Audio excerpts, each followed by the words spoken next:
Imagina por un momento que estás en San Petersburgo, enero de 1905. Hace un frío que corta la cara. Miles de obreros, con sus familias, marchan hacia el Palacio de Invierno para entregar una petición humilde al padrecito zar. Pan, jornada de 8 horas, una asamblea constituyente. Llevan iconos religiosos y retratos del propio Nicolás II, porque, en su ingenuidad, aún creen que el zar es bueno y que los malos son los ministros. De pronto, las tropas abren fuego. Cientos caen en la nieve teñida de rojo. Ese día, que la historia llamó Domingo Sangriento, no solo terminó con la fe monárquica del pueblo ruso, también encendió la mecha de la primera revolución del siglo XX. En medio de ese incendio, un hombre exiliado en Ginebra lee los telegramas, aprieta los puños y empieza a escribir como si cada palabra fuera una bala. Ese hombre es Vladimir Ilich Ulyanov, Lenin. Y lo que escribe entre julio y agosto de 1905, mientras huelgas, motines en la flota del Mar Negro y soviets embrionarios brotan por todo el imperio, es el libro que hoy tienes entre las manos, o mejor dicho, en los oídos. El Partido y la Revolución, conocido también como Dos tácticas de la socialdemocracia en la Revolución Democrática. Este no es un libro más de teoría marxista. Es un grito de guerra disfrazado de análisis político. Es un manual de insurrección escrito con la urgencia de quien sabe que la historia no espera a los indecisos. Y, sobre todo, es la carta de divorcio definitiva entre dos formas irreconciliables de entender la revolución. La de quienes querían ser convidados de piedra en una mesa ajena, y la de quienes decidieron que la mesa había que voltearla. En 1905, Rusia era un gigante con pies de barro, el país más atrasado de Europa, con un 80% de campesinos analfabetos, una burguesía industrial nacida ayer y asustada de su propia sombra, y un zar que se creía enviado por Dios. La socialdemocracia rusa, que apenas tenía 10 años de vida, se partió en dos frente al incendio. Los mencheviques, con Plejánov y Martonov a la cabeza, decían: «Cuidado, no asustemos a la burguesía liberal. Dejemos que ella lidere la revolución democrática y nosotros la empujaremos suavemente desde atrás». Los bolcheviques, con Lenin al frente, respondían: ¿empujar desde atrás a quien está corriendo en dirección contraria? Gracias, pero preferimos tomar el volante. Este libro es la crónica de esa pelea fratricida y, al mismo tiempo, la profecía de lo que vendría después. Porque todo lo que ocurrió en 1917, los soviets, la insurrección de octubre, la disolución de la Asamblea Constituyente, incluso la guerra civil, está ya dibujado aquí, en germen, con una claridad que asusta. Lenin no está haciendo futurología, está leyendo la lógica interna de la lucha de clases rusa como quien lee las líneas de la mano. Aquí verás a un Lenin implacable, sí, pero también ingenioso, mordaz, capaz de destrozar un argumento con una metáfora que te saca la risa antes de que te des cuenta de que te ha clavado el cuchillo.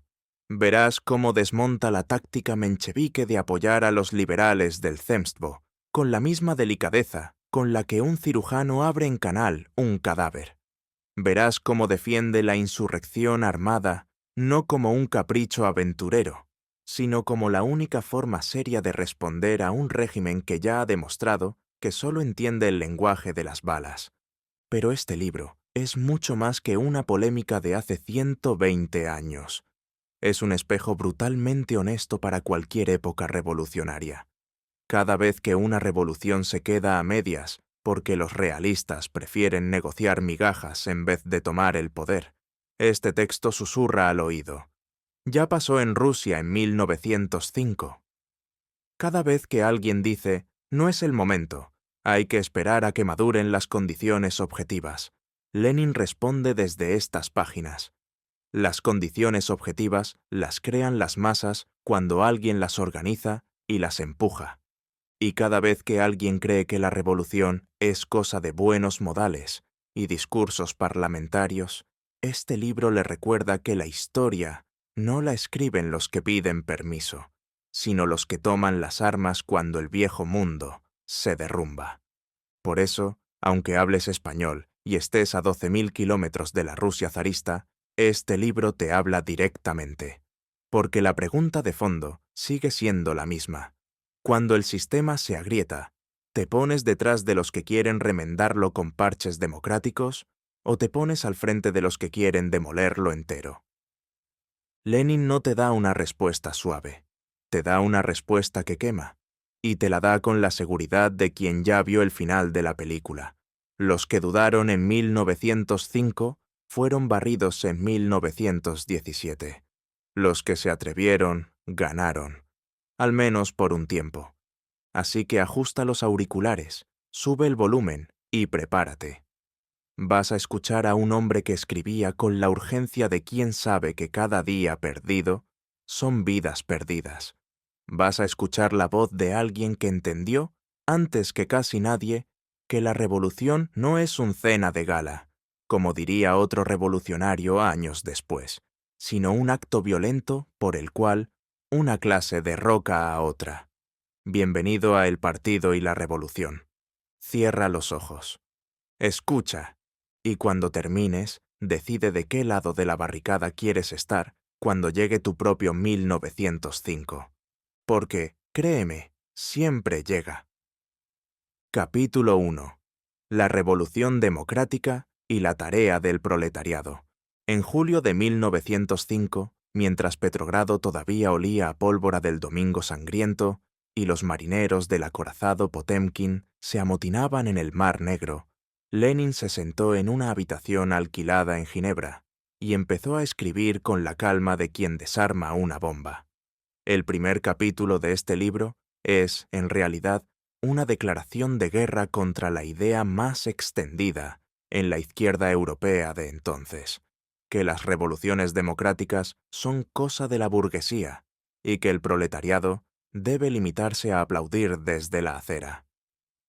Lenin arranca con una frase que parece sencilla y es dinamita pura. La revolución que está viviendo Rusia es una revolución democrático-burguesa. Traducido al lenguaje de la calle, hay que acabar con el zarismo, barrer los restos de servidumbre, repartir las tierras de los nobles, establecer libertades democráticas plenas y convocar una asamblea constituyente elegida por sufragio universal, igual, directo y secreto. Hasta ahí, cualquier liberal ruso con bigote bien recortado diría, brindemos.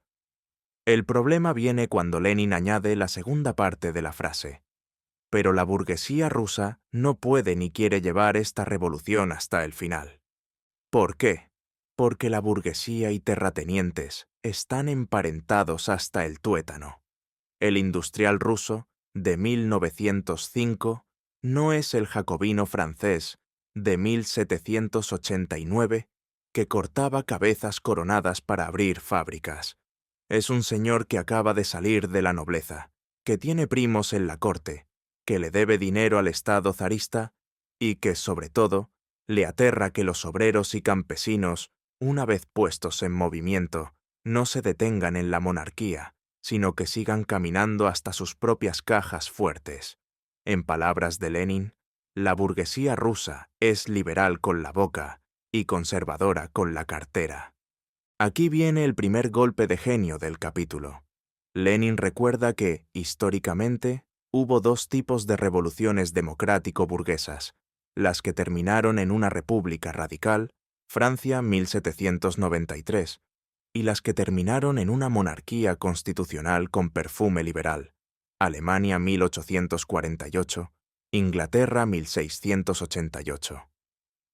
La diferencia no fue la madurez de la burguesía, sino quién lideró la revolución. Cuando la burguesía tuvo miedo y se alió con los restos del viejo régimen, la revolución se quedó coja. Cuando el pueblo bajo, sansculottes, campesinos, artesanos, empujó por su cuenta, la revolución llegó hasta el fondo.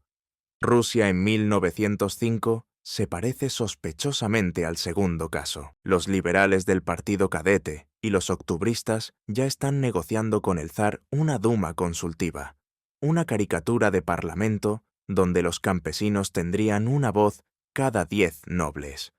Los Zemstvos, esas asambleitas provinciales llenas de terratenientes ilustrados, redactan peticiones muy educadas pidiendo reformas. Mientras tanto, los obreros mueren en las calles y los cosacos cargan contra manifestaciones pacíficas. ¿Resultado? La burguesía rusa ya ha elegido bando. Prefiere un zar con constitución antes que una república sin zar. Entonces, ¿quién va a hacer la revolución democrática si la clase que lleva su nombre la está boicoteando? Lenin responde sin titubear: el proletariado en alianza con el campesinado pobre y medio. Y aquí aparece la frase que los mencheviques nunca le perdonaron. El proletariado debe llevar a cabo hasta el fin la revolución democrática, atrayéndose a la masa del campesinado, para aplastar por la fuerza la resistencia de la autocracia y paralizar la inestabilidad de la burguesía. Fíjense en la audacia. No dice apoyar a la burguesía, ni presionar a la burguesía, ni controlar a la burguesía. Dice paralizar su inestabilidad, es decir, neutralizarla políticamente cuando intente frenar el movimiento. El proletariado no va de convidado de piedra, va de protagonista principal, aunque la obra se llame Revolución Democrático-Burguesa. Es como si un actor secundario entra al escenario, aparta al protagonista de un empujón y dice: «Gracias por calentar el público, ahora me toca a mí». Lenin explica esto con ejemplos históricos que parecen escritos ayer. En 1848, la burguesía alemana traicionó la revolución por miedo a los obreros. En 1871, la burguesía francesa prefirió entregar París a los prusianos antes que armar a la Comuna. Conclusión: cuando la burguesía se asusta, siempre elige el orden aunque sea el orden de cementerio. Por tanto, confiar en ella para derribar el zarismo es como confiar en el lobo para cuidar el rebaño. ¿Y los campesinos? Aquí Lenin es taxativo. Sin la participación masiva del campesinado, la revolución es imposible. Pero no cualquier campesinado. Los kulaks, campesinos ricos, irán con la burguesía y el zar. Los campesinos pobres y los jornaleros agrícolas son el aliado natural del proletariado porque también quieren tierra y libertad. La consigna no puede ser tierra para quien la trabaja, a medias tintas, sino confiscación revolucionaria de las haciendas nobles y reparto inmediato. Si no, el campesino se quedará mirando y la revolución se ahogará en sangre. El capítulo termina con una advertencia que suena a sentencia. Quien quiera una revolución democrática consecuente debe querer también la insurrección armada, porque la autocracia no se dejará convencer con discursos ni con votos. Solo entiende el lenguaje de las bayonetas. Y añade una frase que resume toda su estrategia. La victoria de la revolución democrática solo es posible en forma de dictadura democrática revolucionaria del proletariado y del campesinado. Dictadura, sí, pero no del proletariado solo. Eso será la siguiente etapa, la socialista, sino democrática, porque su programa es la república, la jornada de 8 horas, la confiscación de tierras, la libertad plena. Revolucionaria porque no pide permiso, toma el poder y lo ejerce sin contemplaciones contra los enemigos de clase. En apenas unas páginas, Lenin ha puesto el mundo patas arriba. La clase obrera, que según la ortodoxia marxista todavía no estaba madura, se convierte en la única capaz de completar la tarea histórica que la burguesía cobarde abandona. El proletariado no espera su turno, lo toma, y lo toma ahora. Cuando cierres este capítulo, recuerda la fecha, julio de 1905. Faltan 12 años para octubre de 1917. Pero aquí ya está todo. La desconfianza absoluta hacia los liberales, la alianza obrero-campesina, la necesidad de la insurrección como momento decisivo, la idea de que el poder no se mendiga, se conquista. Lenin no está teorizando en el vacío, está escribiendo la partitura que los bolcheviques tocarán nota por nota cuando llegue la hora. Y la hora, como él mismo predice al final del capítulo, está más cerca de lo que muchos creen. Capítulo 2. ¿Qué es el gobierno obrero revolucionario y por qué asusta tanto? Lenin abre este capítulo con una escena casi teatral. Imaginen la cara de los delegados mencheviques en el Congreso de Unidad de Mayo de 1905, cuando escucharon por primera vez la fórmula dictadura democrática revolucionaria del proletariado y del campesinado. Algunos se persignaron, otros se agarraron la cabeza como si les hubiera caído un rayo, y un tercero, el buen Martonov, balbuceó: «Eso es blanquismo, eso es jacobinismo, eso es aventurerismo puro».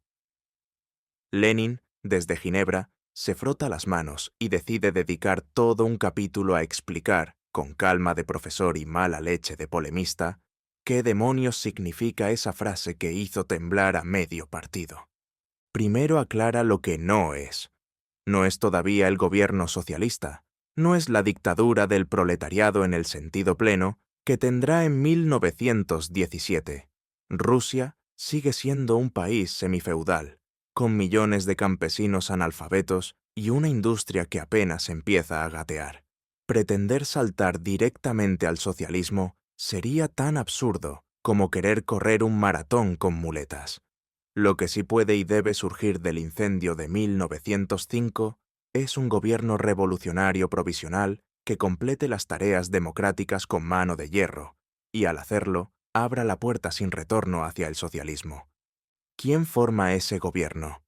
Los órganos nacidos de la propia insurrección, soviets de diputados obreros, comités campesinos revolucionarios, juntas de soldados y marineros sublevados. No se trata de que los socialdemócratas tomen el poder en nombre del pueblo.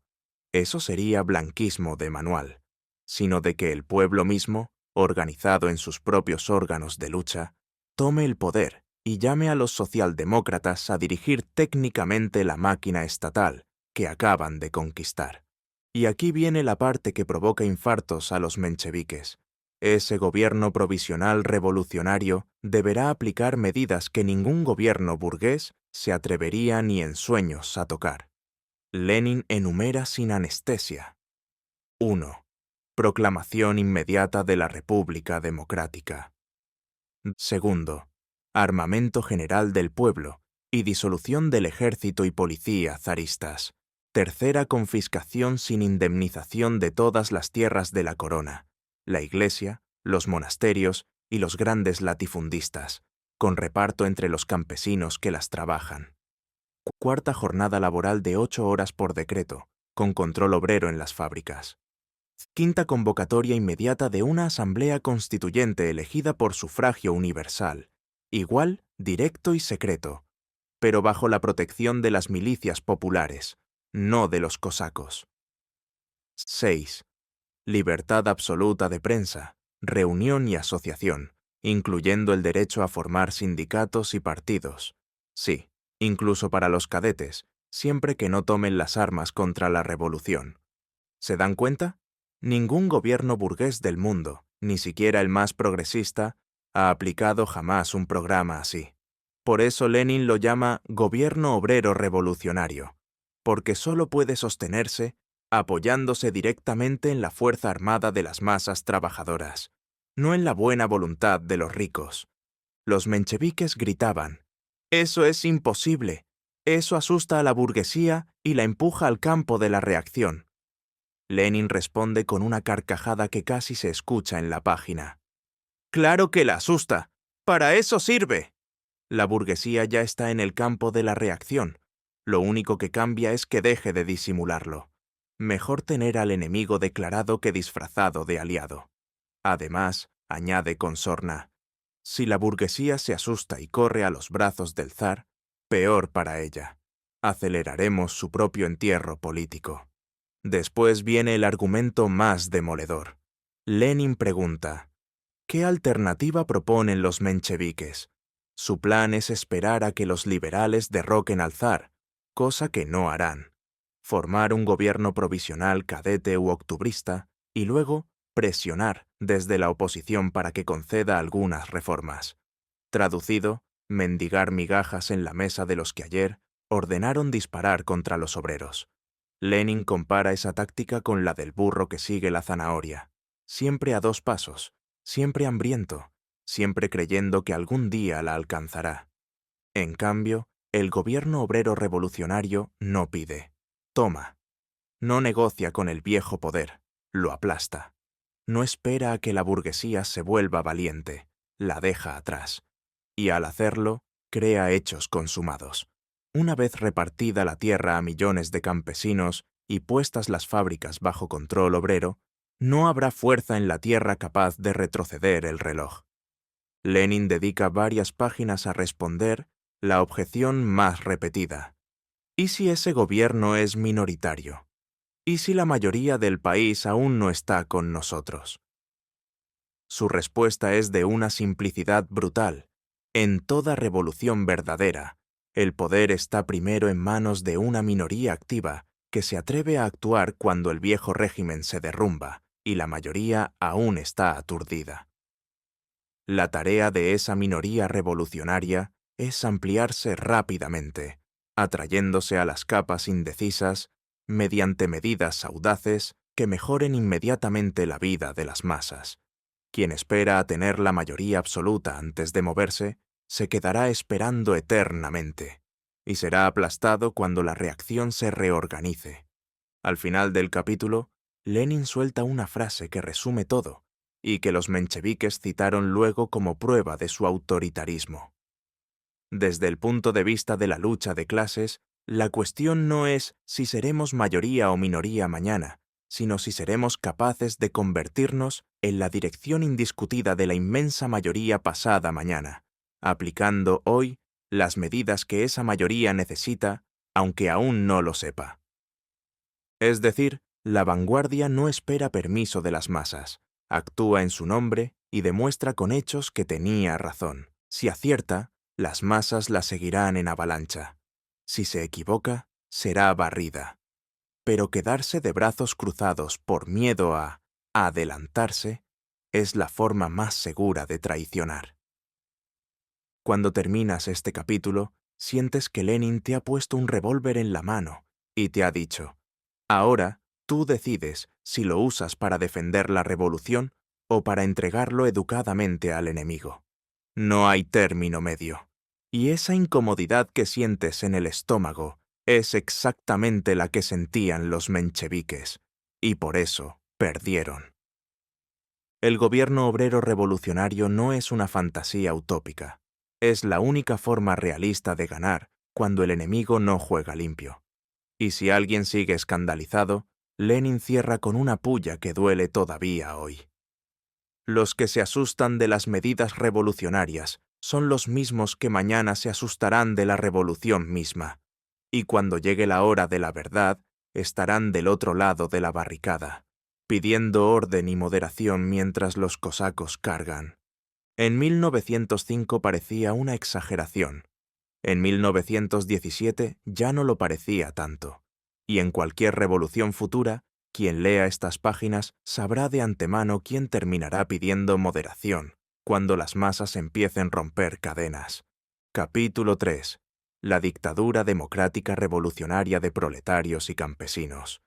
Lenin entra a este capítulo como quien entra a un ring con los guantes ya puestos, sin saludos, sin preámbulos, directo al mentón. La frase que da título al capítulo: Dictadura democrática revolucionaria del proletariado y del campesinado, había sido lanzada en los capítulos anteriores como una granada. Ahora toca explicarla despacio, letra por letra, para que nadie pueda decir después que no se le advirtió. Primera aclaración, y es importante: la palabra dictadura asusta a los señoritos ilustrados porque la confunden con despotismo personal o con el capricho de 4 conspiradores.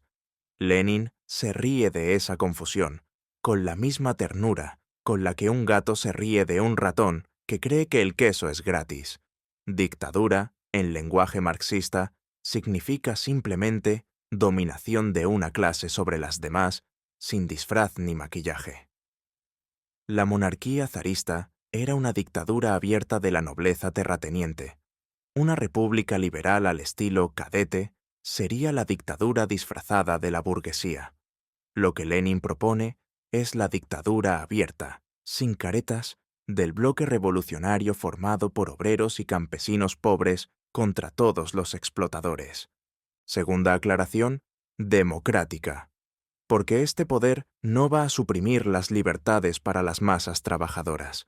Al contrario, las extenderá como nunca antes. Sufragio universal real, no el truco de 4 colegios censitarios que preparaba Witte. Libertad total de prensa, reunión y organización para todos los partidos que no tomen las armas contra la revolución, elecciones inmediatas a una asamblea constituyente. Todo eso estará no en el papel, sino garantizado por fusiles en manos del pueblo. Democracia para los de abajo, dictadura sin piedad para los de arriba. Para que se entienda, los Románov y los grandes duques podrán publicar sus memorias, desde la cárcel o desde el exilio, según el humor del día. Tercera aclaración, revolucionaria, porque este poder no viene a administrar la miseria con más eficiencia, viene a romperla en pedazos, no negocia con el viejo Estado, lo desmantela, no pide indemnizaciones a los latifundistas, los expropia, no convence a los generales zaristas, los destituye y, si hace falta, los fusila. No espera a que la burguesía para que madure, la aparta de un codazo y sigue adelante. Es un poder que no pide permiso para nacer y que no pide perdón por existir. Ahora viene la pregunta del millón. ¿Puede el proletariado, que en 1905 apenas representa el 10% de la población rusa, ejercer una dictadura junto con los campesinos? Lenin responde con una comparación que vale oro. En toda sociedad dividida en clases, la clase dominante es siempre minoritaria. Los nobles eran el 1% y mandaron 3 siglos. La burguesía inglesa era una minoría ridícula en 1640 y le cortó la cabeza a Carlos I. Lo que cuenta no es el número de cabezas, sino el grado de organización, conciencia y disposición a luchar. El proletariado ruso está concentrado en grandes fábricas, tiene experiencia de huelgas masivas y, sobre todo, no tiene nada que perder, salvo sus cadenas. El campesinado pobre, por su parte, está harto de hambre y de látigo. Juntos forman una mayoría aplastante de la nación trabajadora. Lenin dedica varias páginas a destrozar la objeción menchevique favorita. Primero, hay que hacer la revolución burguesa con la burguesía, y después, cuando el capitalismo esté bien madurito, hacemos la socialista.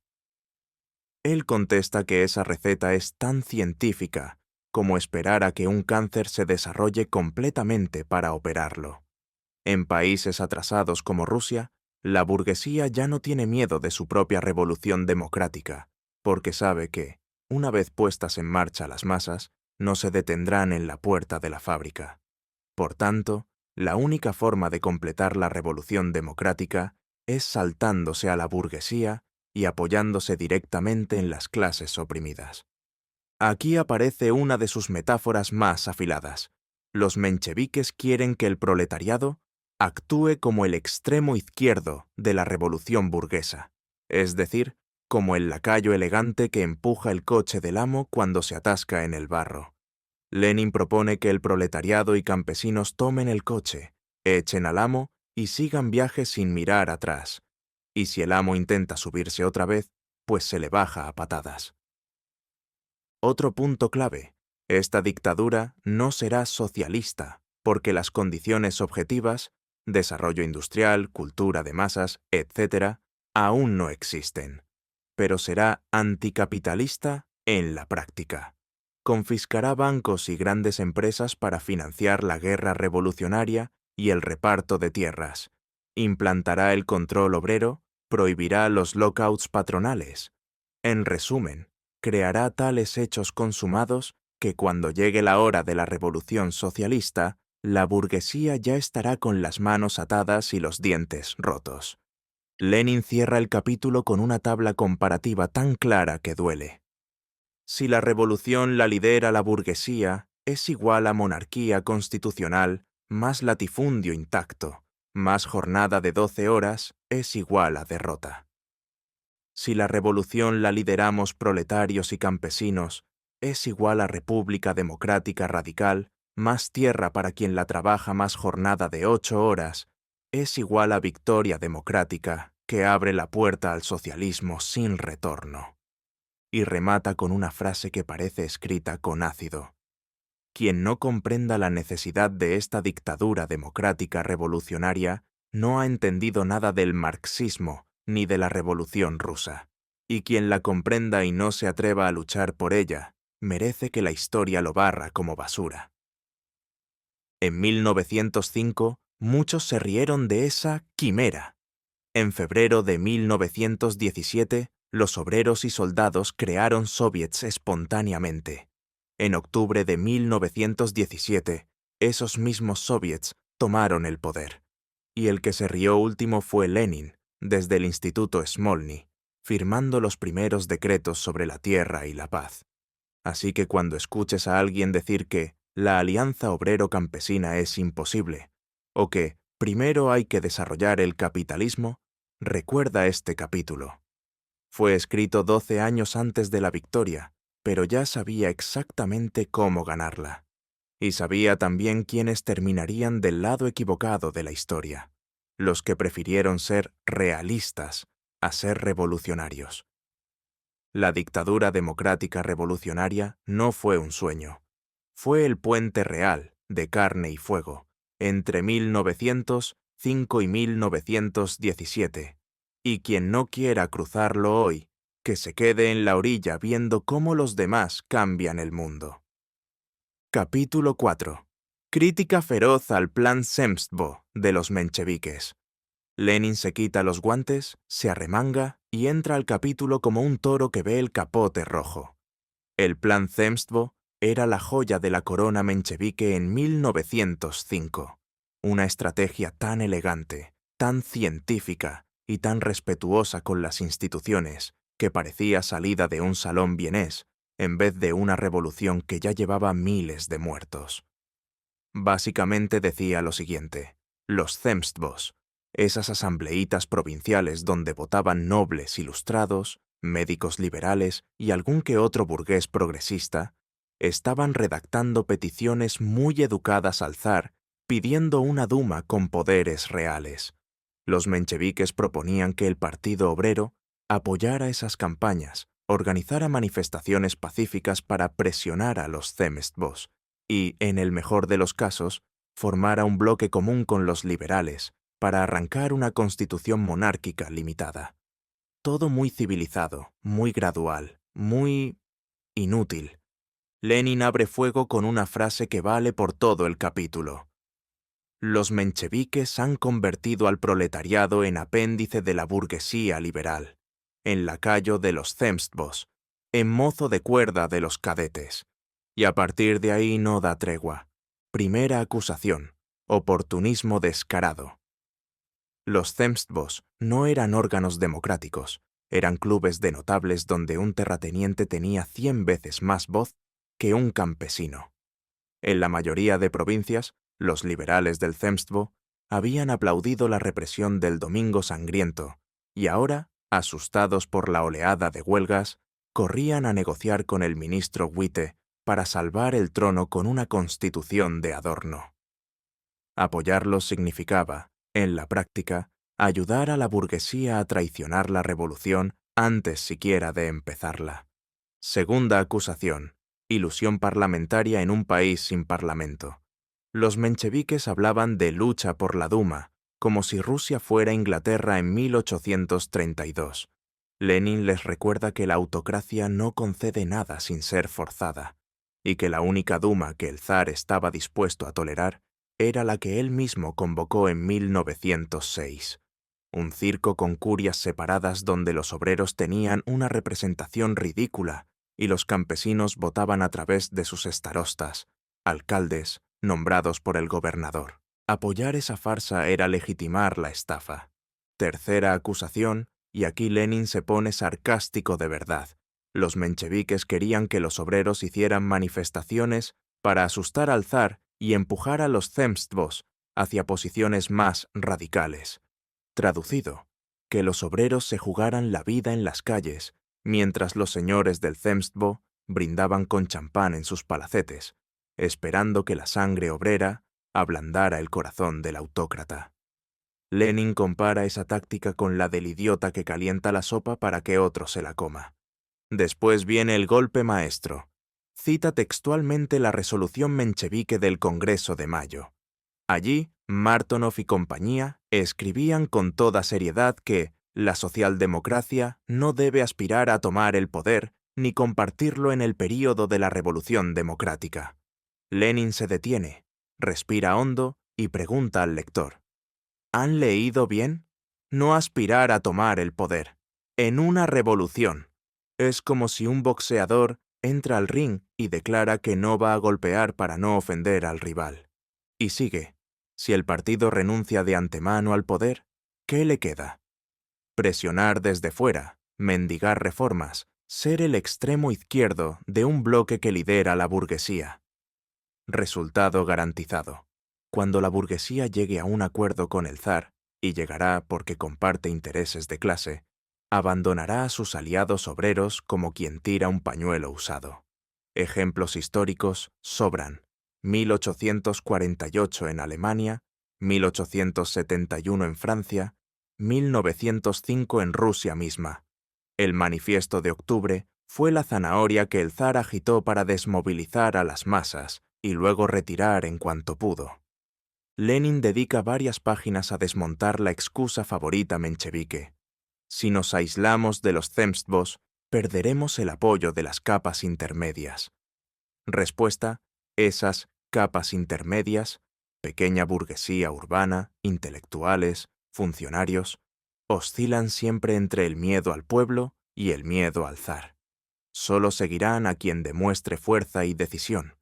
Si el proletariado se muestra débil y sumiso, esas capas correrán al campo de la reacción. Si el proletariado toma la iniciativa y aplasta al viejo poder, esas mismas capas se pondrán a la cola de la revolución por puro instinto de conservación. Para que quede clarísimo, Lenin dibuja dos escenarios. Escenario menchevique, plan zemstvo. Manifestaciones pacíficas es igual a represión, igual a desmoralización. Apoyo a los liberales es igual a traición liberal, igual a constitución de pacotilla. El zar sigue en el trono, los latifundios intactos, los obreros desarmados. Dentro de 20 años, otro intento y otra traición. Escenario bolchevique, huelga política de masas más insurrección armada. Soviets y comités revolucionarios toman el poder local. Gobierno obrero campesino decreta la república y reparte la tierra. La pequeña burguesía, asustada al principio, termina aceptando los hechos consumados porque no tiene alternativa, y remata con una frase que es un mazazo. La experiencia de todas las revoluciones demuestra que la pequeña burguesía solo respeta a quien no le pide permiso para vencer. Al final del capítulo, Lenin se permite una ironía deliciosa. Los mencheviques nos acusan de querer asustar a los zemstvos. ¡Qué horror! ¿Cómo osamos asustar a señores que hace 6 meses aplaudían mientras los cosacos cargaban contra mujeres y niños? Si esos señores se asustan y corren a esconderse bajo las faldas del zar, que se vayan.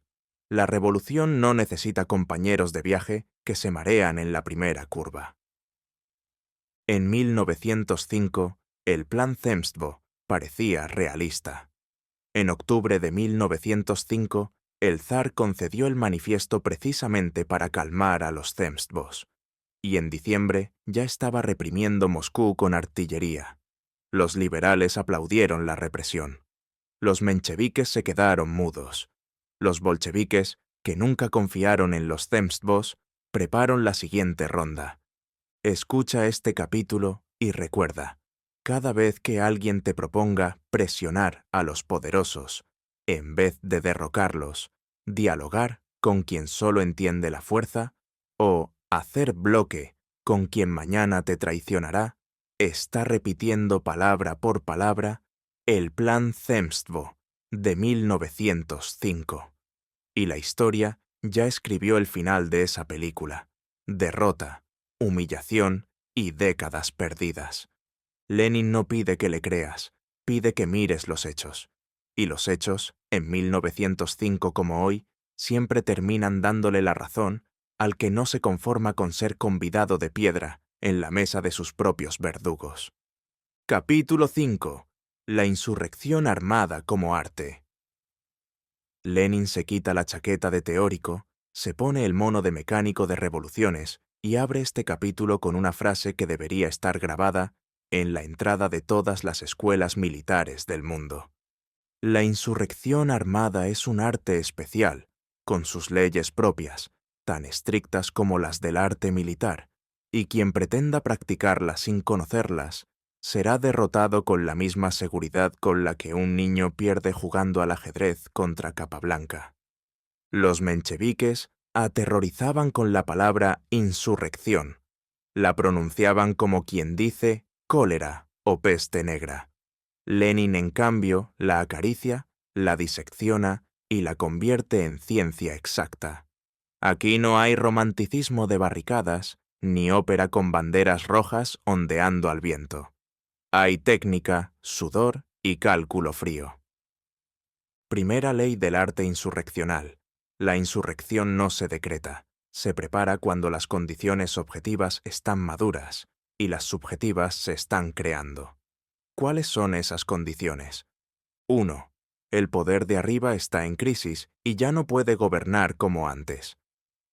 2. Las clases medias oscilan y ya no apoyan al viejo régimen con entusiasmo. 3. Las masas de abajo están dispuestas a luchar hasta el final y ya no creen en soluciones pacíficas. En 1905, Rusia cumplía las 3 con creces. El zar había perdido la guerra contra Japón, los zemstvos pedían reformas a gritos, y los obreros cantaban «Abajo la autocracia», mientras los cosacos cargaban.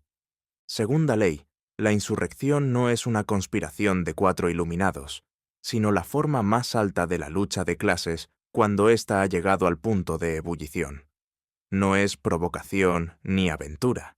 Es la respuesta inevitable a la provocación permanente del régimen que responde con balas a las peticiones pacíficas. Quien llama provocadores a los insurrectos es como quien llama provocador al enfermo que tose cuando tiene pulmonía. Tercera ley. La insurrección debe ser ofensiva, no defensiva. Lenin se burla de los que imaginan barricadas románticas donde los obreros esperan heroicamente a que lleguen los regimientos. Las barricadas del siglo XX sirven para retrasar al enemigo y ganar tiempo, no para detenerlo. La verdadera táctica es tomar la iniciativa, atacar comisarías, cuarteles, estaciones de tren, telégrafos, arsenales. El que ataca, gana. El que se defiende, pierde. Cuarta ley. La insurrección necesita una dirección centralizada, pero flexible. No un comité que vote cada paso, eso es suicidio, sino un centro que conozca el plan general y pueda cambiarlo en minutos según la situación. Lenin cita con admiración a los decembristas de 1825, héroes valientes, pero derrotados porque cada regimiento actuó por su cuenta. Y cita con desprecio a los socialrevolucionarios que en 1905 querían insurrecciones espontáneas, sin coordinación. La espontaneidad es hermosa, hasta que llega la artillería. Quinta ley. Hay que ganar al ejército, o al menos, paralizarlo. Lenin dedica páginas enteras a explicar cómo se hace. Agitación constante entre los soldados, la mayoría campesinos con uniforme.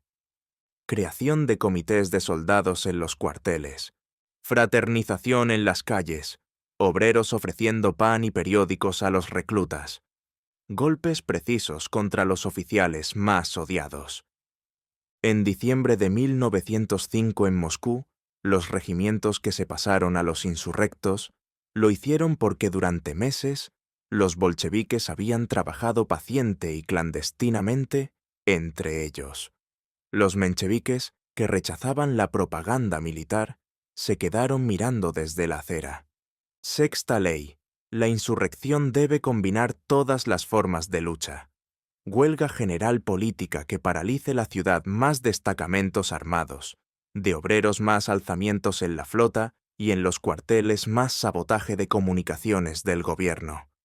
Lenin insiste, quien separa estas formas está perdido. Quien las combina, gana tiempo y multiplica fuerzas. Séptima ley, y esta es la que más duele. La insurrección requiere sacrificios y no admite sentimentalismos. En la guerra como en la guerra. Habrá muertos, habrá errores, habrá barrios enteros arrasados. Pero quedarse de brazos cruzados por miedo a la sangre significa aceptar la sangre lenta y cotidiana de la explotación. Mejor una semana de combates que décadas de humillación. Lenin dedica un párrafo demoledor a los que decían: no estamos preparados, esperemos mejores condiciones. Respuesta: las condiciones nunca estarán perfectas. La insurrección crea las condiciones que le faltan actuando. Y cita el ejemplo del Potemkin. Un solo acorazado sublevado en junio de 1905 hizo temblar al imperio entero. Imaginen 100 Potemkins coordinados. Después viene la parte más práctica, casi un manual. Formación de decenas de combate, 10 a 30 personas, entrenadas en armas ligeras. Depósitos clandestinos de revólveres, bombas caseras, ácido para los raíles. Mapas detallados de la ciudad con puntos clave marcados. Señales convenidas, luces rojas en las ventanas, silbatos, campanas de iglesia.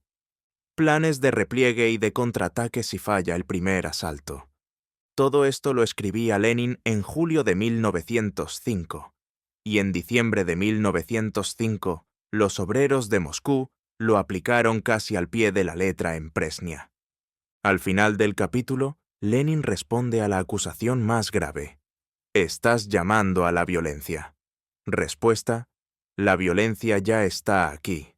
El zar la ejerce todos los días. Nosotros simplemente proponemos cambiar el signo de la ecuación, que la violencia deje de ser monopolio de los opresores y pase a manos de los oprimidos.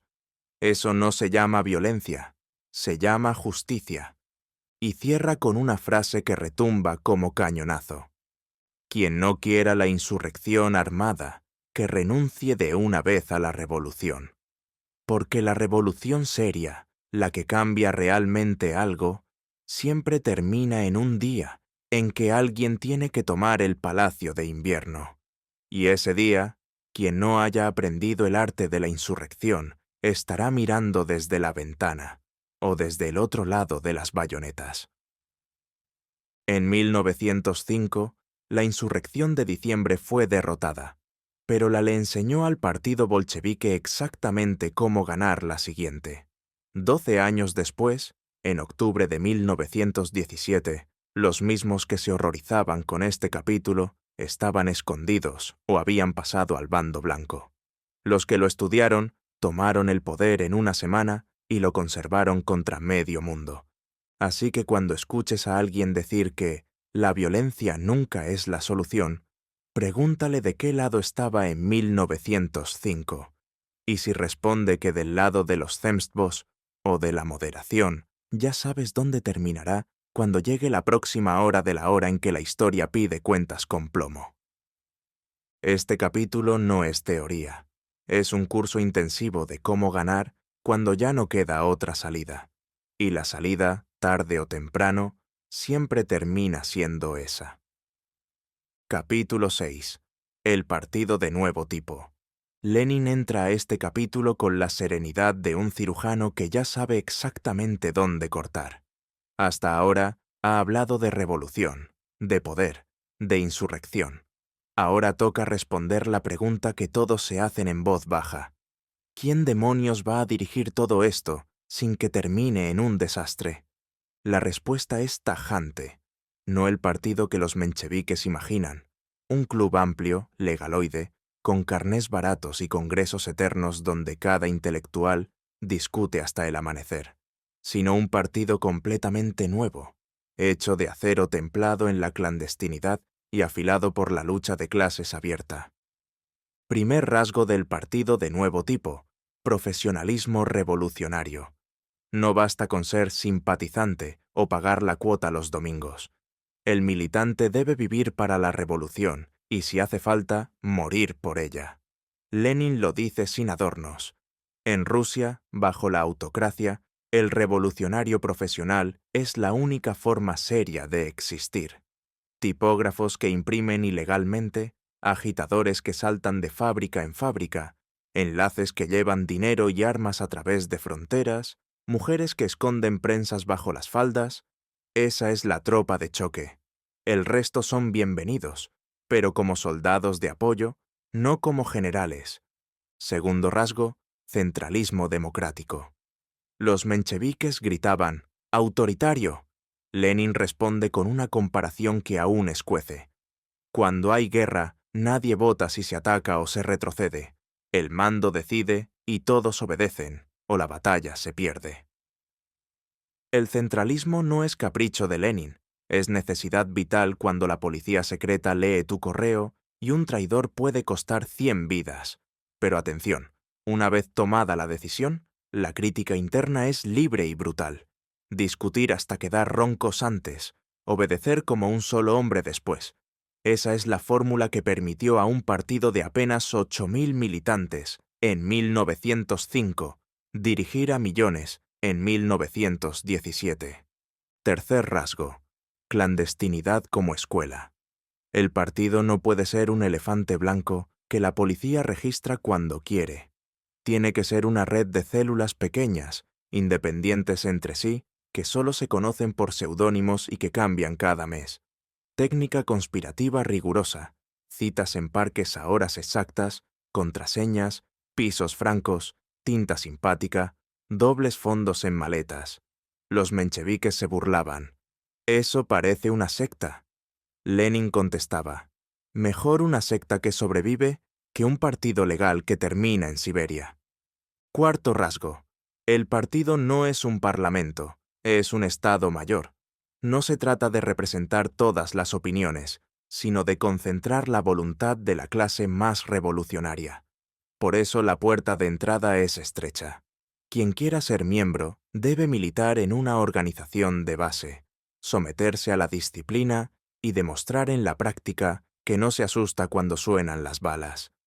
Los simpatizantes pueden votar en asambleas abiertas, pero el partido mismo es el núcleo duro que no se disuelve cuando llega la represión. Quinto rasgo: fusión entre ilegalidad y legalidad. El partido aprovecha cada resquicio: periódicos legales, sindicatos amarillos, incluso la Duma zarista, pero nunca confía su vida a ellos. Cuando la policía cierra un periódico, al día siguiente sale otro con otro nombre distinto. Cuando detienen a un diputado, otro ocupa su lugar desde la clandestinidad. Esa flexibilidad es la que permitió a los bolcheviques sobrevivir a las oleadas de arrestos de 1906 a 1914, mientras los mencheviques desaparecían del mapa cada vez que cerraban su prensa legal. Lenin se permite aquí una ironía deliciosa. Los mencheviques quieren un partido tan amplio que quepa toda Rusia. Nosotros queremos un partido tan fuerte que quepa Rusia dentro de él. Sexto rasgo: formación teórica implacable. El militante no es un simple repartidor de octavillas. Debe entender por qué lucha. Por eso el partido organiza círculos de estudio, incluso en la cárcel, publica folletos que se aprenden de memoria, discute cada viraje de la táctica. Un obrero bolchevique de 1917 podía explicarte la diferencia entre renta absoluta y diferencial mejor que muchos profesores universitarios. Esa superioridad teórica fue la que permitió a los bolcheviques ganar la batalla de las ideas dentro de los soviets. Séptimo rasgo: El partido es internacionalista hasta la médula. No hay revolución en un solo país en 1905. Hay preparación para la revolución mundial. Por eso, los bolcheviques mantienen contacto con los camaradas alemanes, franceses, polacos. Por eso Lenin vive en el exilio, pero sabe minuto a minuto qué pasa en Bakú o en Ivanovo-Voznetsensk. El Partido Ruso es una sección de combate de la futura internacional, no un club nacionalista disfrazado de marxista. Lenin dedica las últimas páginas a responder la acusación más repetida. Eso es elitismo, eso es desprecio a las masas. Respuesta: el partido no está por encima de la clase, está dentro de ella, como el cerebro dentro del cuerpo. Sin cerebro, el cuerpo se mueve, pero no sabe hacia dónde. Las masas hacen la revolución, pero necesitan un partido que traduzca su instinto en estrategia, su furia en victoria. Sin partido, la energía de las masas se disipa en motines ciegos o se canaliza hacia soluciones falsas, pogromos, monarquismo disfrazado, misticismo. Y cierra con una frase que parece tallada en granito. Dadme 200 militantes profesionales disciplinados y conscientes, y os daré la vuelta a toda Rusia. Dadme 20.000 simpatizantes indecisos, y no cambiaréis ni el horario de los trenes. En 1903, en el segundo congreso, los bolcheviques eran minoría. En 1917, ese puñado de sectarios autoritarios dirigía un país de 170 millones de habitantes y resistía a 14 ejércitos extranjeros. Los demócratas amplios mencheviques terminaron redactando discursos para Kerensky o sirviendo de ministros en gobiernos que fusilaron obreros. Este capítulo no es un tratado de organización. Es la receta exacta que permitió a un partido ilegal, perseguido y ridiculizado, convertirse en el instrumento más poderoso de transformación social que ha conocido la historia. Y la receta sigue vigente. Cuando todo se derrumba, cuando el enemigo parece invencible, cuando la opinión pública te da la espalda, lo único que queda en pie es un núcleo de gente que sabe lo que quiere, cómo conseguirlo, y está dispuesta a pagar el precio. Los mencheviques querían un partido para tiempos de paz. Lenin construyó un partido para tiempos de guerra. Y la historia, que no entiende de buenas intenciones, premió al que acertó la apuesta. Así que cuando alguien te digan que el partido debe ser amplio y tolerante, recuerda este capítulo y pregúntales si prefieren ser muchos y perdedores o pocos y vencedores. Lenin ya eligió por ti. Capítulo 7. ¿Participar o no en el gobierno burgués provisional? Lenin llega a este capítulo con la calma de quien ya ha ganado la discusión antes de empezarla. La pregunta parece técnica. Si mañana cae el zar y los liberales forman un gobierno provisional democrático, ¿entran los socialdemócratas como ministros o no? Los mencheviques respondían con un sí, entusiasta, casi infantil. Lenin responde con una carcajada que atraviesa las páginas y se queda resonando en la habitación. Su argumento es tan simple como demoledor.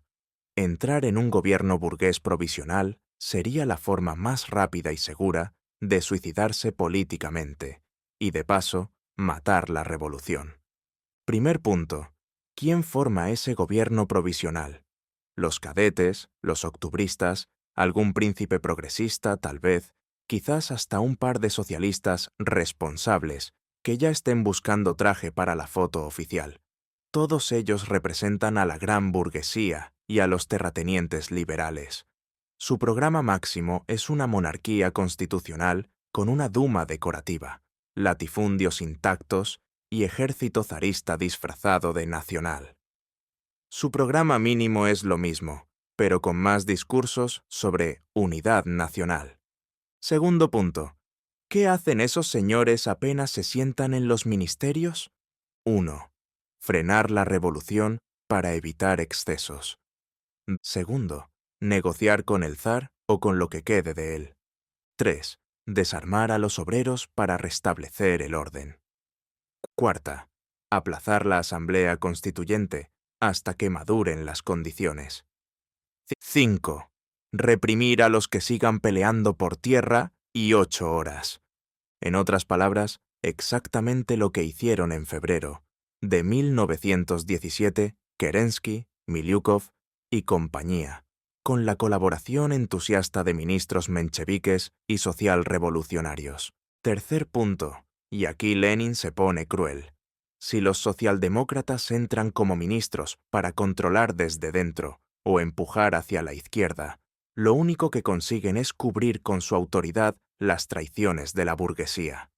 El obrero de a pie dirá: si hasta los nuestros están en el gobierno y no hay tierra ni libertad, será que es imposible. Resultado: desmoralización total y pase libre para la contrarrevolución. Lenin lo ilustra con una metáfora que duele por lo gráfica. Entrar en un gobierno burgués provisional es como meter al lobo a cuidar el rebaño, pero poniendo al pastor más valiente dentro de la jaula con el lobo para que lo vigile. Al final, el lobo se come al rebaño y al pastor de postre. Después viene la parte más divertida. Lenin cita textualmente las resoluciones mencheviques que proponían participar sin compartir la responsabilidad política.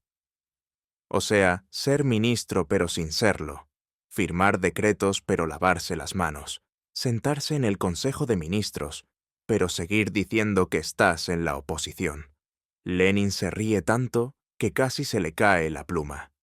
Es como si una prostituta dijera que vende su cuerpo pero conserva la virtud. El cliente paga igual y la virtud termina en el mismo sitio. La alternativa bolchevique es cristalina. No entrar bajo ninguna circunstancia. Apoyar al gobierno provisional como la cuerda apoya al ahorcado. Criticarlo sin descanso, desenmascararlo todos los días. Organizar a las masas para que no confíen en él ni un segundo. Preparar desde el primer día la segunda revolución, la que sí será obrera y campesina. Lenin explica la táctica con precisión quirúrgica. 1. Explicar pacientemente a los obreros y soldados que ese gobierno es enemigo disfrazado. 2. Crear soviets y comités revolucionarios paralelos que concentren el poder real en las calles. 3. Exigir al gobierno provisional medidas inmediatas, tierra, 8 horas, paz, sabiendo que no las dará, y usar cada negativa para demostrar que solo la fuerza popular puede imponerlas. 4.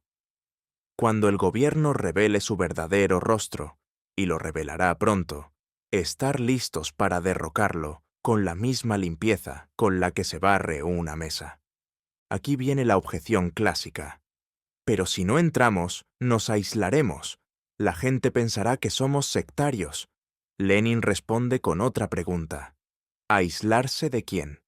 ¿De los banqueros, de los generales, de los terratenientes con frac? Gracias, pero ese aislamiento es una medalla. La verdadera aislación sería perder la confianza de los obreros y soldados al aparecer como cómplices de sus verdugos. Y añade una frase que resume toda su vida política. Mejor ser 200 en la calle con la verdad que 2 millones en el Parlamento con la mentira. Para que no quede duda, Lenin recuerda ejemplos históricos recientes. En 1848, los demócratas alemanes entraron en gobiernos provisionales con los liberales y terminaron aplastados cuando los príncipes volvieron con bayonetas prusianas. En 1871, los blanquistas franceses entraron en el gobierno de Thiers y terminaron firmando la rendición ante Bismarck. En 1905, los socialrevolucionarios que coqueteaban con los liberales terminaron aplaudiendo el Manifiesto de Octubre y luego callando cuando fusilaron Moscú. La conclusión es tan brutal como lógica. Quien entra en un gobierno burgués provisional no controla nada, es controlado.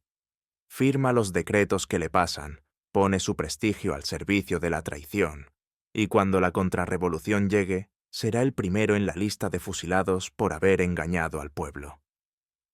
Lenin cierra el capítulo con una imagen que se quedó grabada en la memoria de generaciones.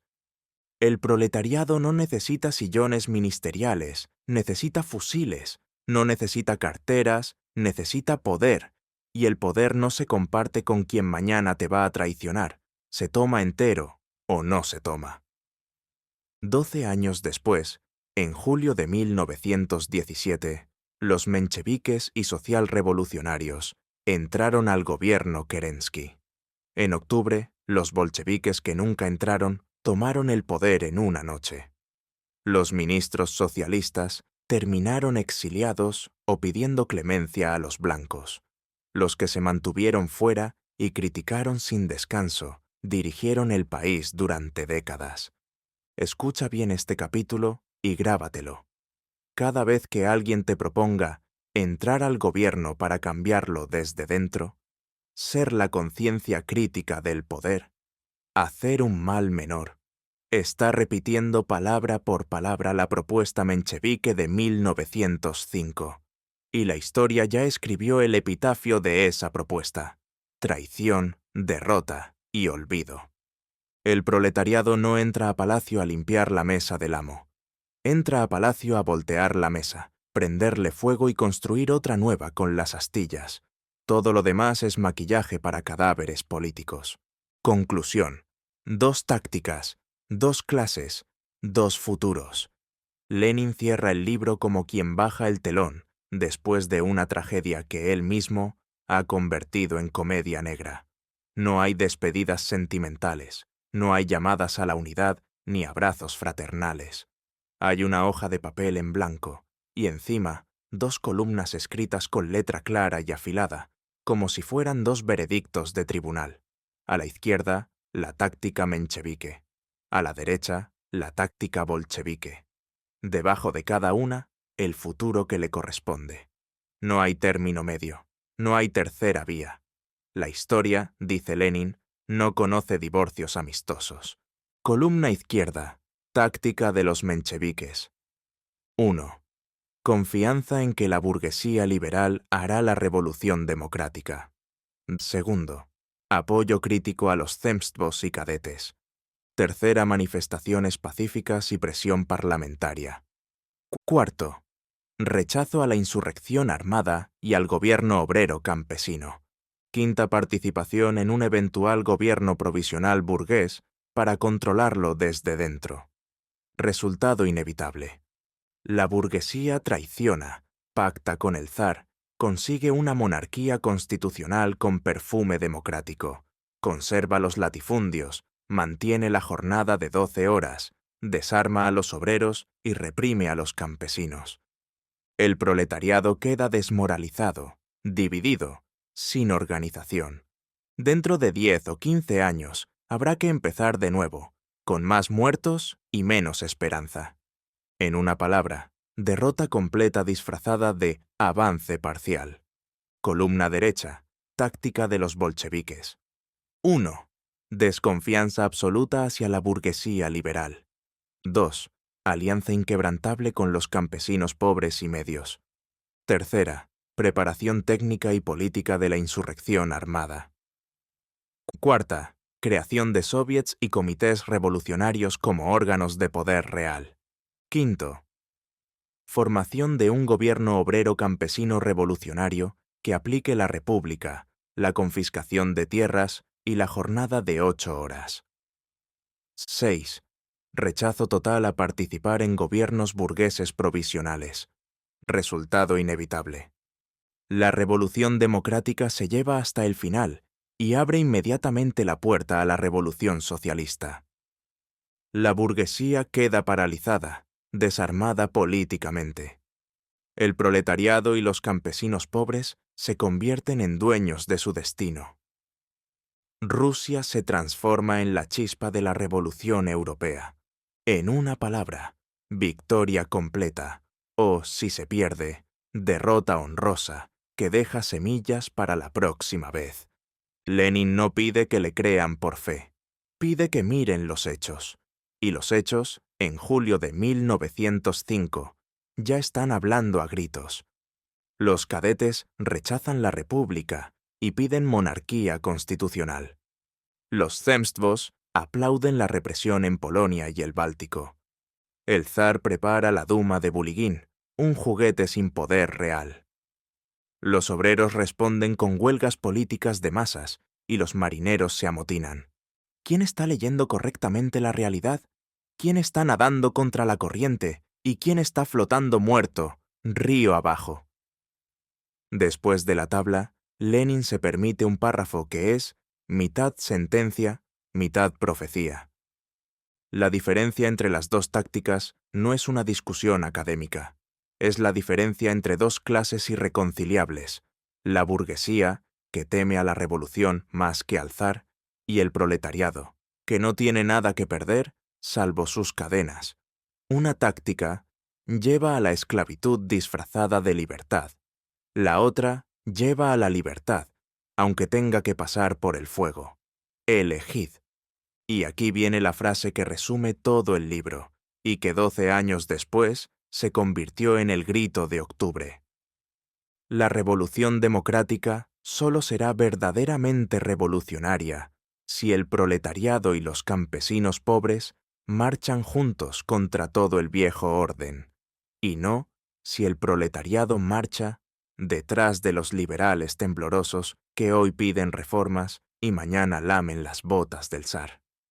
No hay más palabras. Lenin podría haber terminado con un llamamiento a la acción, con un «Adelante, camaradas», o con un poema. Elige terminar con silencio, porque la tabla ya habla sola, porque los hechos ya están hablando, porque la historia ya está eligiendo bando. En diciembre de 1905, la insurrección de Moscú fue aplastada. Los mencheviques dijeron, «¿Veis? Era aventurerismo». Lenin respondió, «Hemos perdido una batalla, pero hemos aprendido cómo ganar la próxima».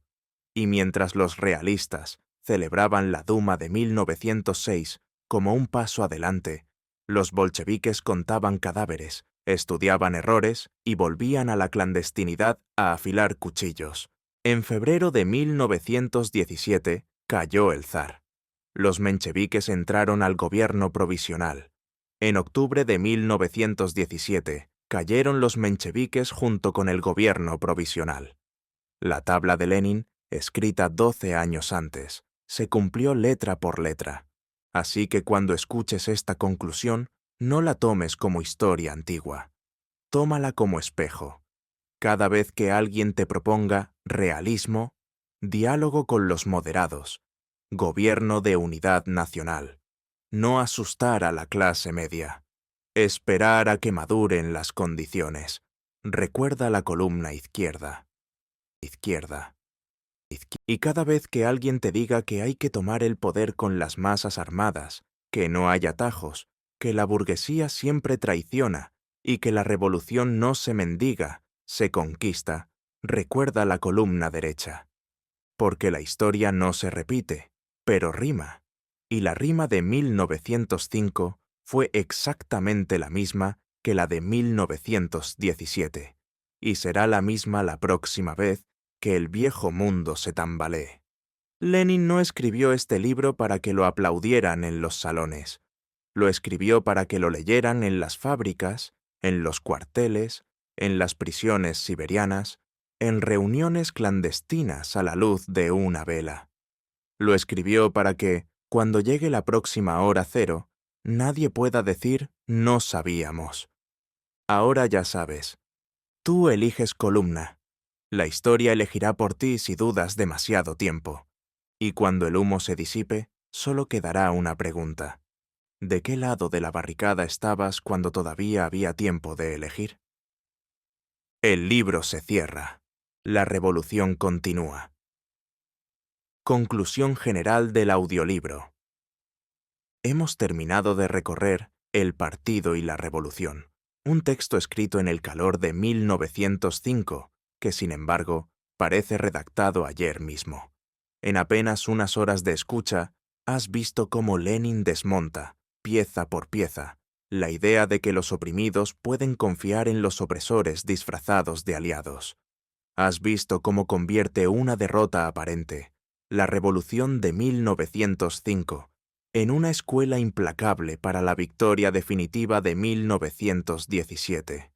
Y sobre todo, has visto que las dos tácticas que enfrentó entonces siguen vivas hoy, con otros nombres, otros trajes y otros escenarios, pero con la misma esencia. Una táctica que pide paciencia, que ofrece diálogo con quien nunca dialoga, que recomienda no asustar a los poderosos, que sueña con reformas mientras el mundo arde. Otra táctica que entiende que la historia no concede nada por buena educación, que el poder no se comparte con quien te ha tenido esclavizado siglos, y que la única forma de ganar es organizarse, armarse de ideas y de fusiles, y empujar hasta el final sin mirar atrás. Lenin no escribió este libro para que lo guardáramos en la estantería como reliquia. Lo escribió para que lo usáramos cuando llegue nuestra propia hora de la verdad. Porque esa hora siempre llega. Cuando los precios suben y los sueldos se congelan, cuando la policía carga contra quienes piden lo justo, cuando los de arriba se abrazan en parlamentos para repartirse lo nuestro mientras nos piden responsabilidad a los de abajo. Este libro no te da recetas mágicas, te da una brújula. Desconfía de quien te pide moderación en nombre del realismo. Acércate a quien te habla de poder popular sin pedir permiso. El resto, las formas, los nombres, las fechas, lo pondrá tu propia época. Gracias por acompañarnos en este viaje de 1905 a hoy. Si algo de lo que has escuchado te ha hecho apretar el puño, cuestionar lo que te contaron en la escuela, o mirar con otros ojos las noticias de mañana, entonces Lenin ha ganado otra batalla, y tú ya no eres el mismo que empezó a escuchar. Esto ha sido El Partido y la Revolución de Vladimir Ilich Lenin. Si te ha removido algo por dentro, comparte este audiolibro, déjanos tu comentario y suscríbete para no perderte los próximos clásicos que pondrán en jaque todo lo que creías saber. Recuerda, leer el pasado no es nostalgia, es entrenamiento. Nos vemos en la próxima barricada, o, mejor dicho, en el próximo resumen que te ayude a no tener que subirte a ella con las manos vacías. Hasta pronto, camarada, y que la historia te encuentre del lado que no pide perdón por ganar.